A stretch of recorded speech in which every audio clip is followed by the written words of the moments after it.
Hey traders, Barry Burns here, Top Dog Trading. Just recording the market movement here. So what we're looking at on this this is the same day, by the way, part 2. Same day the market actually went up and stopped us out. But now we're at a wave 11, so we can try these two. Got a cycle high here. It's actually a little mini divergence there, also on this 2700 tick chart. So this is an Eagle Eye. Again, it's really the same setup as the last one. It's amazingly similar to the last one, in fact, because over here on the short-term chart we also have concurrent setups. We have, again, a cycle, our first cycle after Dad turns down. And also, it's even retesting the high of wave 5 as we had in the last one, although in the last one we had a lower high, wave 5. This one, though, we have a 1, 2, 3, 4 quadruple cross. Wow. So that's a pretty high probability cycle high on the short term for a trigger. And so I'm very confident about getting at least half cycle out of this. By the way, that last trade, even though it wasn't successful in the sense of technically successful, it was still monetarily successful. Market still went down over 10 points. And that's not bad on the NQ. $20 per point, $200 per contract. Mom's angling down here on the 2700 tick chart. Also, mom's angling down on the 900 tick chart. Now, this is an interesting point. Sometimes mom will kind of come right into dad, and it's hard to tell if mom's angling up or down. But if you have the Top Dog custom indicators, it colors it up or down, and you can see the color where the number is there, where I've got it circled. In other words, it's red, it's down now, and we know that because that marker is red. If the marker was green, where the value of mom is, then we'd know, well, I can't quite see it because it's covered by dad, but because it's green, I know it's actually angling up. So another little advantage of the Top Dog custom indicators. Not everybody aware of that, and a little extra tip for those who own the custom indicators. Alright, so now we're waiting, right? We're short the low of the red bar right under B on the 300 tick chart with these Eagle Eye trades. We always take our trigger, actually on all the styles, whether you're doing scalping, cherry picking, or Eagle Eye, you're always taking the trigger on the short-term chart. It's just a matter of where your ultimate target is. So we were trading, the Eagle Eye, hoping that we would get a trend reversal. Well, we didn't. But the nice thing about the Eagle Eye is, because it's such a big scale chart, even, or time frame, if you will, even when it doesn't work out, and even when you just get half a cycle like this, it still ends up being a lot of money. And that's one of the reasons I like trading it. All right. Well, in the last video, we're now just kind of waiting to see what's going to happen. In the last video, I talked a little bit about price bars and price action, how to read them. So let me do that again. If you look at the 2700 tick chart over there, this move up to the wave 11 high, wave 11 high. There we go. See, I can speak. Notice as it goes up, you get some wide range green bars, clear wide range green bars with large real bodies. Okay. Those are bullish bars. As we approach the high, the range of the bars, range is from high to low, and the real bodies of the bar, which is the colored part, narrows. And that's indicating, of course, slowing down or weakness of the move up. And so now that's on that time frame. If you go down to the 900 time frame, you see a little cycle low and a cycle high. It's a 1, 2, A and B. And then over on the 300 tick chart, it's actually 2 highs of 5 and a retrace to the 5. Okay, now let's look here because we're trying to put in a cycle low on the 300 tick chart. This could be serious. This is what we don't like to happen. Okay, we're still okay because mom is not angling up on the 900 tick chart.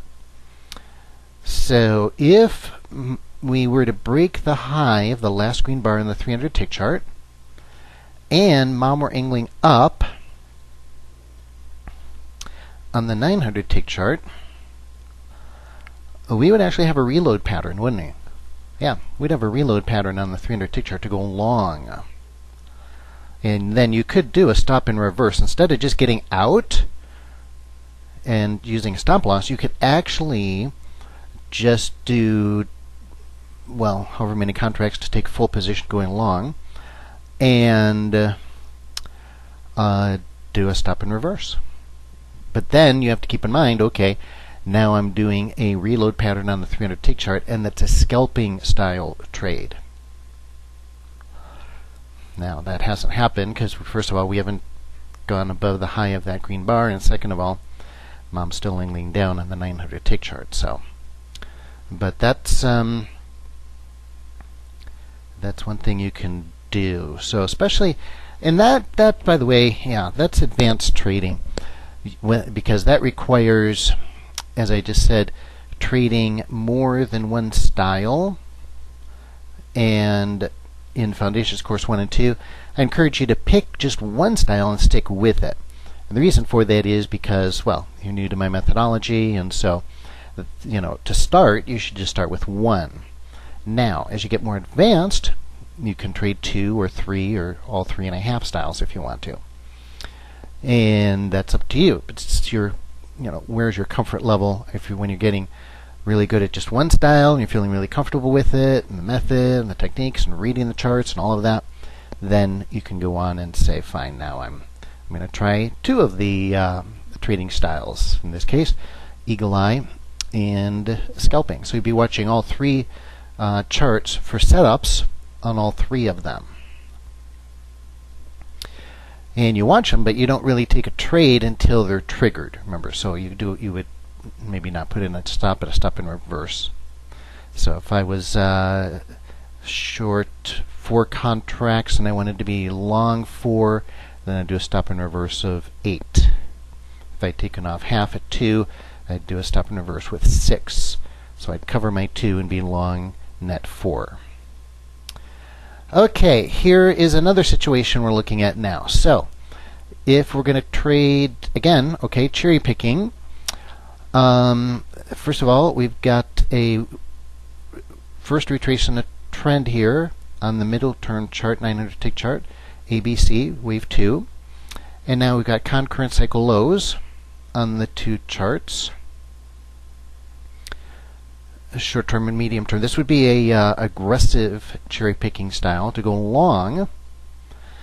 Actually, not only that, but we also have a potential reload pattern here, don't we? Yeah, we got a reload pattern on the 300 tick chart. 9 waves down on mom there. Now, yes, it's 6 waves down on price, but remember, reload patterns allow us to take trades in the direction of the trend beyond 5 waves.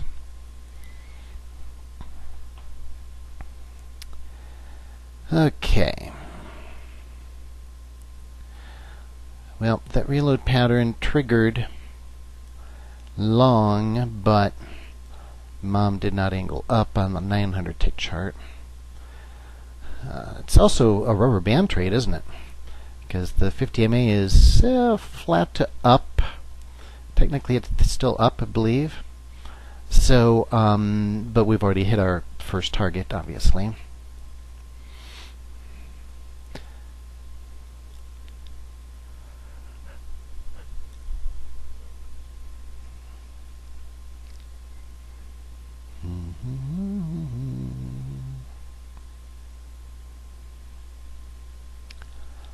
So we're still just hanging in here.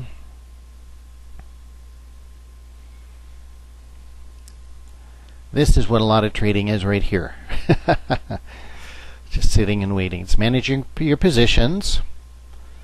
Okay, take our first exit with the concurrent cycle lows there, and at the 15 EMA support. on the 900 tick chart, by the way. So let's say, like I said, let's say you went short 4. Now we're short 2 because we took out 50% at the 15 EMA on the 900 tick chart with our concurrent cycle lows, and the reload pattern, rubber band, all that stuff, just indicating at that support level that just a good place to go ahead and take some profits, because we had several potential long setups and cycle lows and blah blah blah. So that's just exit 1. We still have 2 more exits to go, but we only have half of our size left, and that's key because that's how you manage trades.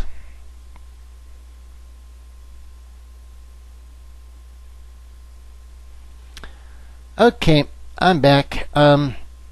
Things were just moving too slow there, so I decided to stop it and come back. And so here we go. Now, again, we've got our first retrace in the trend. Now, see, everything is turned around here. Now, our first retrace in the trend on the 900 tick chart, the ABC complex retrace, that is looking good. We've got mom angling up on the 900 tick chart. And even if you look over at the 2700 tick chart, mom's angling up and K's angling up. And interbar, we've got an engulfing pattern over there too. So we really don't want to be short this anymore. I'm not, I wouldn't keep my stop at that previous high on the 300 tick chart. It's just why give back all the money. I mean, we didn't make much money on this trade. What did we make there? Maybe 3-4 points. But that's not bad. Why give it all back? If we're going to get stopped out, then we might as well get stopped out and have a small winner instead of a small loser.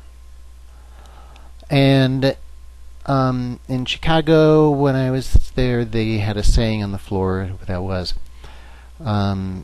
scratch trades. I forget what they exactly said, but something like scratch trades are good. Are good, because if you haven't lost money, you're doing fine. And that's our situation here. We're stopped out, but we didn't lose any money.